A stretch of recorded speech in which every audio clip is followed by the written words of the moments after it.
મોરબીના આસપાસના વિસ્તારમાં ધમધમતો પેપર મિલનો ઉદ્યોગ છેલ્લા ઘણા સમયથી મંદીનો માર સહન કરી રહ્યો છે।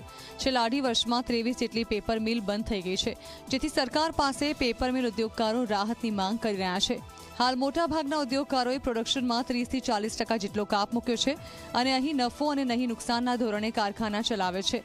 પ્રોડક્શન ઘટવાથી તૈયાર માલની પડતર કિંમત વધી રહી છે, જેથી મોરબીના ઉદ્યોગકારો એક્સપોર્ટ માર્કેટમાં ટકી શકતા નથી। ત્યારે સરકાર સસ્તા ભાવનો લિગ્નાઇટ કોલસો પૂરો પાડે અને વીજ પુરવઠામાં રાહત આપે તેવી માંગ ઉઠી છે। સાથે જ પેપર વેસ્ટ ઉપર જે ડ્યુટી સરકારે લગાવી છે તે ડ્યુટી હટાવવા રજૂઆત કરી।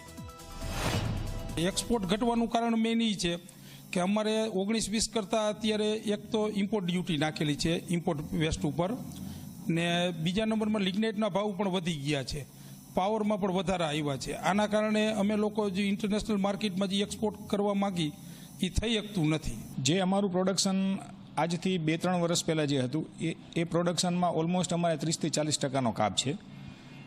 તો એના હિસાબે જે અમારું જે કોસ્ટિંગ જે છે કોસ્ટિંગ વધી ગયું છે, અને કોસ્ટિંગ વધવાના કારણે અત્યારે અમે એક્સપોર્ટ પણ નથી કરી શકતા। અને એક્સપોર્ટમાં પણ બીજો પણ પ્રશ્ન છે કે જે રો મટીરિયલ વેસ્ટ પેપર જે અમે બહારથી મંગાવતા હતા એના ઉપર ગવર્મેન્ટે ડ્યુટી નાખેલ છે, તો એ ડ્યુટીના હિસાબે અમને કોસ્ટિંગ જે પહેલાં આવતું હતું ને અત્યારનું જે છે એમાં ઘણો તફાવત છે।